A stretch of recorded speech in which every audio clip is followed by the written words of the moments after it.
സവാള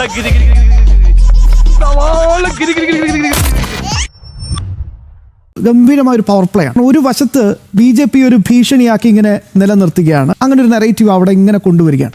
അതുറപ്പാണല്ലോ. മറുവശത്ത് അവർ ചെയ്തു കൂട്ടുന്നതൊക്കെ കാണില്ലേ, രാജ്യവിരുദ്ധമായ നിലപാടുകൾ ഇങ്ങനെ സധൈര്യം പറയുകയാണ്. ഇപ്പൊ രാഹുലിന്റെ ഒക്കെ വർത്താനം കേട്ടു നോക്കൂ. ഒരു തെരഞ്ഞെടുപ്പ് അടുത്തിരിക്കുന്ന സമയത്ത് പോലും രാഹുലിന്റെ വായിൽ നിന്ന് വരുന്നത് എന്താണ്? ആ തെണ്ടി ചെറുക്കൻ നുണ പറയാനും തെറി വിളിക്കാനും മാത്രമേ വായ തുറക്കാറുള്ളൂ എന്ന് എനിക്കറിയില്ലേ. മുസ്ലിം ലീഗ് ഇല്ലാതെ, ജമാഅത്തെ ഇസ്ലാമി ഇല്ലാതെ കോൺഗ്രസിന് ഇന്ന് കേരളത്തിനകത്ത് രാഷ്ട്രീയമായിട്ടൊരു നിലനിൽപ്പുണ്ടോ?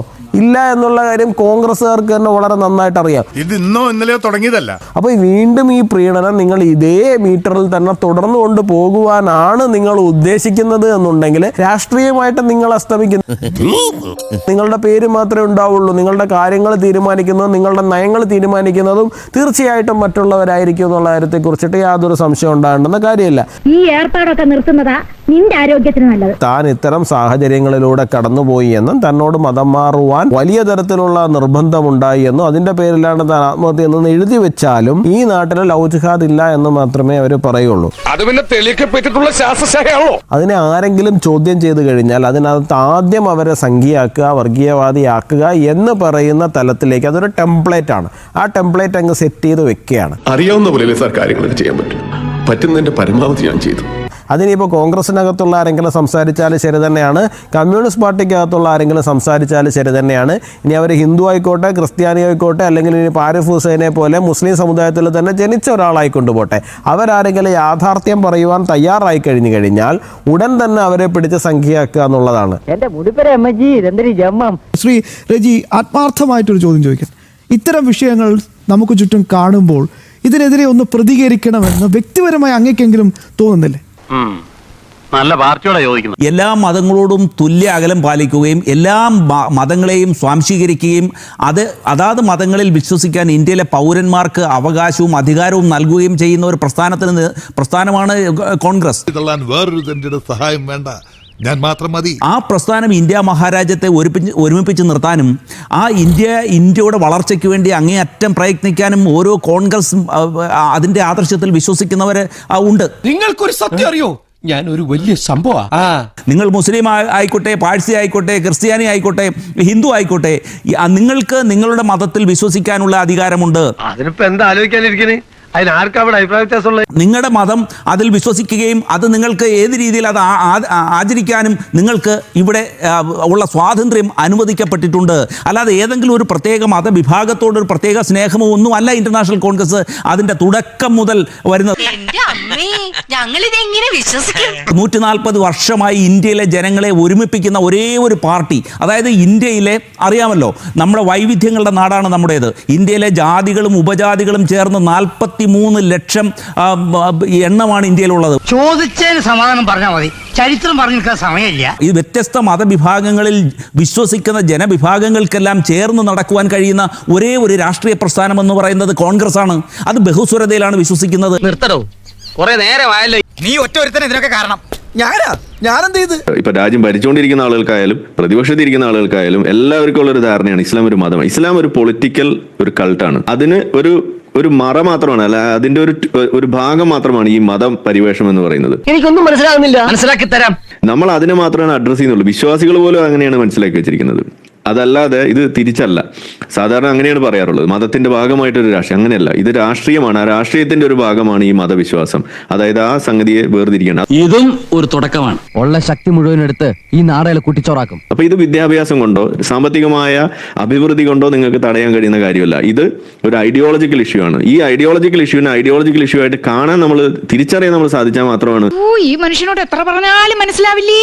വേൾഡ് ട്രേഡ് സെന്ററിലേക്ക് ഈ പ്ലെയിൻ ഇടിച്ചു കയറ്റിയ മുഹമ്മദ് ആറ്റ എന്ന് പറയുന്ന ആള്, അയാളുടെ ചരിത്രമുണ്ട്. ഒരു റിസർച്ച് സ്റ്റുഡന്റ് ആയിട്ട് അവിടെ യൂറോപ്പിൽ പഠിക്കുന്ന സമയത്ത് അയാളെ കുറിച്ച് അയാളുടെ പ്രൊഫസർ പിന്നീട് പറഞ്ഞ എന്താണ്, നല്ല സ്റ്റുഡിയസ് ആയിട്ടുള്ള ഒരു മനുഷ്യൻ, നല്ലൊരു വിദ്യാർത്ഥി. പക്ഷെ അവന്റെ പുസ്തകത്തിൽ ഈ തീസിസിന്റെ മുകളിൽ എഴുതിയത്, ഞാൻ എന്റെ ഈ വർക്ക് ഞാൻ ഡെഡിക്കേറ്റ് ചെയ്യുന്നത് അള്ളാഹുവിന് വേണ്ടിയാണ് എന്നുള്ള ഖുറാനിലെ സൂക്തമാണ് എഴുതിയത്.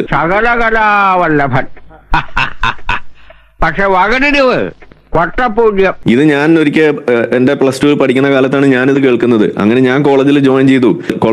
എന്റെ ഫസ്റ്റ് ഇയറിൽ എന്റെ അനാറ്റമി റെക്കോർഡ് ഞാൻ സബ്മിറ്റ് ചെയ്യും. അതിന്റെ മുകളിൽ ഞാൻ എഴുതിയത് ഇതേ സാധനമാണ്. കാരണം എന്നെ ഇൻഫ്ലുവൻസ് ചെയ്ത് മുഹമ്മദ് ആറ്റയാണ്.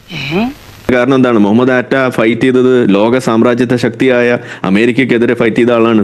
അപ്പൊ എന്റെ ഈ തീസിസ് ഞാൻ സബ്മിറ്റ് ചെയ്യുന്നത് എന്റെ ടീച്ചറിനോ അല്ലെങ്കിൽ എന്റെ കോളേജിനോ യൂണിവേഴ്സിറ്റിക്കോ ഒന്നും അല്ല, ഇത് അള്ളാഹുവിന് സബ്മിറ്റ് ചെയ്യുന്നു. എനിക്ക് കിട്ടിയ ആ ഒരു ഇൻസ്പിറേഷൻ എവിടെ നിന്നാണ്? മുഹമ്മദ് ആറ്റയിൽ നിന്നാണ്. എന്റെ പിള്ളേരെ ഈ സ്വഭാവം ഒന്നും പഠിച്ചു വെച്ചേക്കല്ലേ, ജീവിതം ചുമ്മാ വെടി തീർന്നു പോയുള്ളൂ. ഇങ്ങനെയൊക്കെ ഈ മുഹമ്മദ് ആറ്റയെ നെഞ്ചിലേറ്റി നടന്ന ഞാൻ എങ്ങനെ ഇങ്ങനെ മാറി എന്ന് ചോദിച്ചു കഴിഞ്ഞാൽ ഒറ്റ കാര്യമുള്ളൂ, നമ്മൾ അവിടെ മതത്തിന് മുകളിൽ രാജ്യത്തെ പ്രതിഷ്ഠിച്ചു. അതേതായാലും നന്നായി. PM-ശ്രീ പദ്ധതി നടപ്പിലാക്കരുത് എന്ന് സമസ്ത പോലെയുള്ള ചില സാമുദായിക സംഘടനകൾ കണ്ണുരുട്ടിയപ്പോൾ സ്വന്തം സംസ്ഥാനം, അതായത് ഭരിക്കുന്ന സംസ്ഥാനങ്ങളിൽ നടപ്പിലാക്കിയത് നല്ല ഗംഭീരമായി നടപ്പിലാക്കിയിട്ടും കോൺഗ്രസ് ഇവിടെ അതിനെതിരെ തള്ളിപ്പറഞ്ഞു. എന്ത് നല്ല കാര്യം പറഞ്ഞാലും ഉടക്കുണ്ടാക്കും പോളും താങ്കരിയൻ. അപ്പൊ ആ തരത്തിലേക്ക് ഇത് ഇഞ്ചക്ട് ചെയ്യപ്പെട്ടോ ഈ കോൺഗ്രസ് പോലെയുള്ള പാർട്ടികളിലേക്ക്? ഇത് ഇഞ്ചക്ട് ചെയ്യപ്പെടുന്നു. അത് കോൺഗ്രസിൽ ആർക്കാണ് ഇത് പ്രശ്നം ഉണ്ടാക്കിയത്? അത് പ്രശ്നം ഉണ്ടാക്കുന്നത് ഇതിൽപ്പെട്ട ഒരു വിഭാഗം ആളുകൾക്കല്ലേ, അവർക്ക് വേണ്ടിയിട്ടല്ലേ ഇവരിത് സംസാരിക്കേണ്ടി വരുന്നത്. അത് ശരിയാ. അല്ലാന്നുണ്ടെങ്കിൽ ഇവർ സംസാരിക്കുമെന്ന് തോന്നുന്നുണ്ടോ? എനിക്ക് തോന്നുന്നില്ല. മുസ്ലിം ലീഗ് ഇതിനകത്ത് ഒരു പ്രധാന ഘടകമായിട്ട് നിൽക്കുന്നതുകൊണ്ടാണ് ഇതിങ്ങനെ പറയേണ്ടി വരുന്നത്, അല്ലെങ്കിൽ അത് പറയില്ല. നീ എന്നെ അത്രയ്ക്കാൻ കൊച്ചാക്കല്ലേ. ബഹുമാനായ ഡോക്ടർ ആരിഫ് ഹുസൈൻ അദ്ദേഹം അതിനെ വിമർശിച്ചാണ് മുസ്ലിം ലീഗ് ഇല്ലാതെ കോൺഗ്രസിന് പ്രവർത്തിക്കാൻ കഴിയുമോ എന്ന്. 1980 നമ്മളിവിടെ ഒരു ഐക്യമുന്നണി സംവിധാനം രൂപപ്പെട്ടി അതിന്റെ ഭാഗമായി കോൺഗ്രസിനോട് ചേർന്ന് നിൽക്കുകയാണ്. ഏതെങ്കിലും ഒരു മതവിഭാഗത്തെ റെപ്രസെന്റ് ചെയ്യുന്ന ഒരു പാർട്ടിയല്ല മുസ്ലിം ലീഗ്. അവർ ഇവിടുത്തെ മതേതരത്വത്തിൽ വിശ്വസിക്കുന്ന ഒരു രാഷ്ട്രീയ പ്രസ്ഥാനമാണ്. ഓരോ രാഷ്ട്രീയത്തിലോ അല്ലെങ്കിൽ ഓരോ മതവിഭാഗത്തിനോ അല്ലെങ്കിൽ ഏതെങ്കിലും വിഭാഗത്തിനോ പ്രാദേശികമായിട്ടോ ദേശീയ തലത്തിലോ ഒക്കെ പാർട്ടി സംവിധാനങ്ങൾ ഉണ്ടാക്കാനും അത് രൂപീകരിക്കുവാനും ഒക്കെ കഴിയും. കാരണം ഇന്ത്യ എന്ന് പറയുന്നത് 145 കോടി ജനങ്ങൾ വരുന്ന ഒരു വലിയ ജനസഞ്ചയമാണ്, ജനസമൂഹമാണ്. ഈ വൈവിധ്യങ്ങളിൽ നിന്ന് എന്തുകൊണ്ടാണ് ഇന്ത്യ ഒറ്റ രീതിയിൽ ഒറ്റയ്ക്ക് നിലനിൽക്കുന്നത്? അത് ഇന്റർനാഷണൽ കോൺഗ്രസ് ചെയ്ത സംഭാവനയുടെ അടിസ്ഥാനത്തിലാണ്, നമ്മുടെ ഭരണഘടനയുടെ അടിസ്ഥാനത്തിലാണ്, നമ്മുടെ വെറുതെ ഷൈൻ ചെയ്യാൻ വേണ്ടി മണ്ടത്തരം എഴുന്നള്ളിക്കല്ലേ. നമ്മുടെ രാജ്യം കാക്കുന്ന സൈന്യത്തിന്റെ എത്ര ജാതിയുണ്ട്, സൈനികരൊക്കെ വിളിച്ചു വരുത്തിയിട്ട് നീ ഏതാ ജാതി, നീ ഏതാ ജാതി, അയ്യോ മറ്റേ ജാതി കുറവാണല്ലോ. അതല്ല ഇപ്പൊ പറഞ്ഞത്, രാഹുലാണ് പറഞ്ഞത്. ഞാനൊരു ആവേശത്തിന് പുറത്ത് പറഞ്ഞു. പെഹൽഗാം ആക്രമണം നടന്ന സമയത്ത് എന്തായിരുന്നു ഈ മൗനം? ഞാൻ വീണ്ടും വീണ്ടും ചോദിച്ചുകൊണ്ടേയിരിക്കും ശ്രീ റജി. അതിനുശേഷം ഓപ്പറേഷൻ സിന്ദൂർ നടന്നപ്പോൾ എന്തായിരുന്നു നിലപാട്? ഇവിടെ ട്രംപ് പറയുന്നത് വിശ്വസിച്ച് ഒരു ചർച്ച നടത്തിയില്ലേ പാർലമെന്റിൽ? എന്റെയും അങ്ങയുടെയും ഒക്കെ നികുതി പണം കൊണ്ടാണ് ആ പ്രത്യേക ചർച്ച നടത്തിയത്. എന്തിനായിരുന്നു ആ ചർച്ച? എന്താ ഉറക്കം വരുന്നു? ആരെയാണ് വിശ്വാസത്തിൽ എടുക്കേണ്ടത്? രാജ്യത്തിന്റെ സൈന്യത്തെയാണോ അതോ മറ്റാരെങ്കിലും പറയുന്നതാണോ വിശ്വാസത്തിൽ എടുക്കേണ്ടത്? ഈ പാകിസ്ഥാന്റെ ഒരു ക്രിക്കറ്ററുണ്ട്, എന്ത് സംഭവിച്ചാലും ഒരു ഭ്രാന്തനായിട്ട് അങ്ങോട്ടും ഇങ്ങോട്ടും ഓടുന്നത്. അയാള് രാഹുലിനെ പ്രകീർത്തിച്ചുകൊണ്ടാണ് പരാമർശിച്ചത്. അത് പിന്നെ വീണ്ടും വിചാരമില്ലാത്തവർക്ക് എന്താ കാണിക്കാൻ പാടില്ലാത്തത്? സ്ഥിരം പറയുന്ന ചില ന്യായീകരണങ്ങൾ, ബഹുസ്വരത, ഇതിനെയൊക്കെ ഉൾക്കൊള്ളുന്ന ഒരേ ഒരു രാഷ്ട്രീയ പാർട്ടി കോൺഗ്രസ് മാത്രമേ. ഇത് നല്ല ന്യായം. ഇത് സ്ഥിരം കോൺഗ്രസ്സുകാരൊക്കെ പറയുന്ന ഒരു പല്ലവിയാണ്. സ്പോക്സ് പേഴ്സൺ എന്നുള്ള നിലയിൽ അവിടെ ഇരിക്കുമ്പോഴത്തേക്കും അദ്ദേഹത്തിന്റെ ഒരു കടമ അദ്ദേഹം വളരെ ഭംഗിയായി നിർവഹിക്കുന്നു. നിനക്കൊക്കെ 2 പോത്തിനെ മേടിച്ചിട്ട് പാടത്ത് പൂട്ടാൻ പൊക്കുറ മലമങ്കി. ഇതിനകത്ത് ഇരിക്കുന്നതിൽ എനിക്ക് തോന്നുന്നു ആരിഫ് ആണെങ്കിലും ഞാനാണെങ്കിലും ഞങ്ങളെല്ലാം കോൺഗ്രസ് കുടുംബത്തിൽ ജനിച്ചു വളർന്നു എന്നാണ് ഞാൻ കരുതുന്നത്. ഞാൻ നല്ല ഒന്നാന്തരം കോൺഗ്രസ് കുടുംബത്തിൽ നിന്നാണ് ഇന്ന് ഈ കോൺഗ്രസ് വിരുദ്ധത മാത്രം പറയുന്ന ഒരു രീതിയിലേക്ക് വല്ലാത്ത ട്രാൻസ്ഫോർമേഷൻ ഉണ്ടാകുന്നത്. അല്ല സാർ ഇതൊന്നും അറിഞ്ഞില്ലപ്പോ. അതായത് കോൺഗ്രസിന് ഇങ്ങനെ സ്ഥിരമായിട്ട് കുത്തിക്കൊടുത്തുകൊണ്ടിരുന്ന കുടുംബങ്ങളെല്ലാം മാറി ചിന്തിക്കുന്ന ഒരു കാലഘട്ടത്തിലേക്ക് വരുന്നത് എന്തുകൊണ്ടാണ് എന്ന് കോൺഗ്രസ് ഇനിയും മനസ്സിലാകുന്നില്ല. വീണ്ടും നിങ്ങളിരുന്ന് ന്യായീകരിക്കുക. ഈ സൂര്യ പറഞ്ഞു കേട്ടിട്ട് പച്ചമുളകത്തിന്റെ കണ്ണിലെ മൂക്കിൽ അണ്ണാക്കിലും തയ്ക്കാൻ തോന്നുന്നുണ്ട്. നിങ്ങൾ ന്യായീകരിച്ചുകൊണ്ടേയിരിക്കുക. നിങ്ങളുടെ ഒരു വശം ഇടിഞ്ഞു കഴിഞ്ഞു. അറിയാത്ത പിള്ളക്ക് ചൊറിയുമ്പോഴേ അറിയൂ. വരുന്ന തെരഞ്ഞെടുപ്പുകളിൽ എന്തായിരിക്കും സംഭവിക്കുക? എനിക്ക് തോന്നുന്നു ഇവിടെ മൂന്നാമതും ഒരു ഇടതുപക്ഷ സർക്കാർ വരാൻ സാധ്യത വളരെ കൂടുതലാണ്. ആ രീതിയിലാണ് കാര്യങ്ങൾ പോകുന്നത്. ഇനിയുടെ എന്തൊക്കെയാ ഉണ്ടാവാന്ന് ആർക്കറിയാം. മുന്നോട്ടുള്ള പോക്കിൽ ഇതാണ് കോൺഗ്രസ് വീണ്ടും തുടരുന്നതെങ്കിൽ, ഈ ഒരു കമ്മ്യൂണിറ്റിയെ മാത്രം ചുമക്കാനാണ് ഉദ്ദേശിക്കുന്നതെങ്കിൽ കോൺഗ്രസ് വല്ലാത്തൊരവസ്ഥയിലെത്തും.